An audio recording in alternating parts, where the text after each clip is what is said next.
In the heart of the Ashanti Kingdom, surrounded by golden rivers and towering forests, lay the village of Bepowase. It was a land blessed by the gods, where the people thrived under the protection of the sacred golden stool of Bepowase, an ancestral relic said to hold the wisdom and power of the forefathers. Every year during the Akwasadai festival, the village gathered to honor their ancestors and seek guidance from the stool.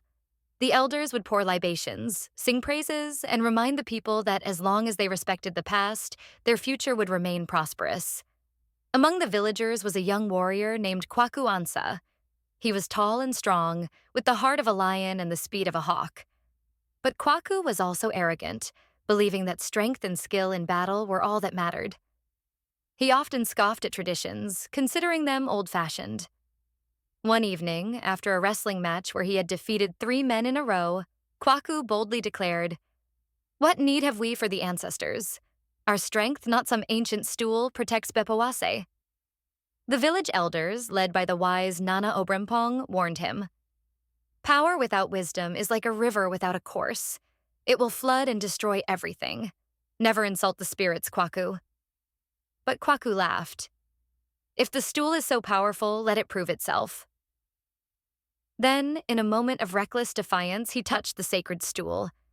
The sky darkened instantly. A fierce wind howled through the village, and a thunderous voice echoed from the heavens. "You have disrespected the spirits. Bepowase shall suffer until humility fills your heart." That night, misfortune fell upon the village. The curse of Bepowase. By morning, the once flowing Nansubiri River had dried up, leaving only cracked earth. The cocoa trees bore no fruit. The yam fields turned to dust, and the village's livestock grew sickly.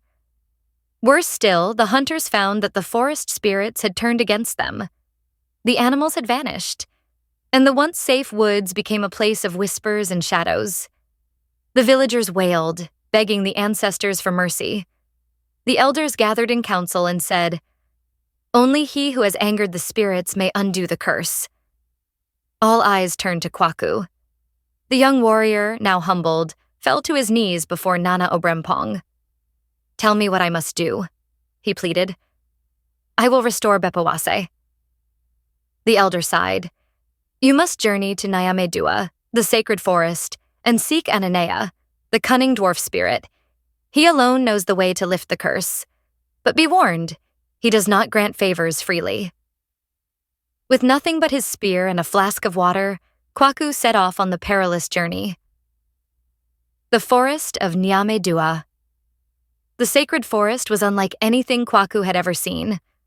The trees towered so high that their tops touched the clouds, and the air hummed with unseen whispers. Strange creatures with glowing eyes watched him from the shadows, and roots twisted like living snakes beneath his feet. For days he wandered, growing weaker from hunger and exhaustion. Just as he was about to collapse, he stumbled upon a small hut carved into the roots of an ancient baobab tree. A voice, sharp and mischievous, called out, "Ah, the arrogant warrior has come at last." Kwaku turned to see a small dwarf-like spirit, Ananea, perched on a rock. He had large, glowing eyes, dark brown skin like the bark of an old tree, and a long, flowing beard braided with golden beads. "I know why you are here," Ananea chuckled. "But wisdom is not given freely. You must prove yourself through 3 trials." Kwaku, eager to restore his village, nodded. "I will do whatever it takes." The 3 trials of Ananea. Trial 1, the test of patience. Ananea led Kwaku to a clearing where a massive tree stood. "You must sit beneath this tree for 3 days without moving, speaking, or eating," the spirit instructed. "If you fail, you must leave." At first, Kwaku found it easy, but soon mosquitoes swarmed his skin, the sun scorched his back, and his stomach growled in hunger. By the 2nd day, he was weak, and by the 3rd, he was delirious. Yet, he endured. When the sun rose on the 4th day, Ananea smiled. "You have learned patience, but you are not done yet."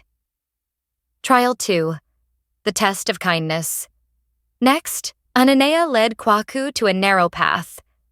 "Walk this path," the spirit said. "Along the way you will meet a man in need. Help him.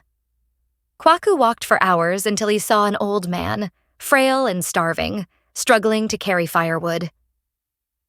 Kwaku hesitated. His own stomach ached from hunger. But then he remembered the suffering of his people. Without a word, he offered the man his last piece of dried meat and carried the firewood for him. As soon as they reached the old man's hut, a gust of wind surrounded Kwaku, and the voice of Ananea echoed, "You have learned kindness. One final test remains. Trial 3, the test of humility." For the last trial, Ananea took Kwaku to a sacred waterfall where an ancient spirit awaited. "Bow before the spirit and ask for forgiveness," Ananea instructed.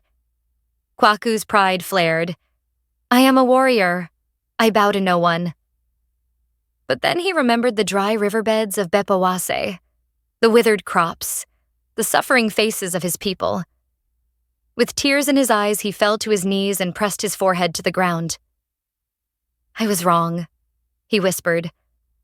"I mocked the wisdom of my elders. I disrespected the ancestors. Forgive me." A great rumble shook the earth, and the waterfall glowed with golden light. "You have learned humility." Ananea's voice boomed. "Return home, for your village is restored." The redemption of Bepowase. When Kwaku returned, he found Bepowase flourishing once more. The Nasubiri River flowed, the fields were green, and the animals had returned. Falling before the sacred stool, Kwaku poured libations and vowed, "Never again shall I mock the wisdom of the past. Our ancestors are the roots that hold our tree of life." From that day, Kwaku became the greatest leader in Bepowase, not because of his strength, but because of his wisdom. And so, the Akan people teach, respect for the past is the key to a prosperous future.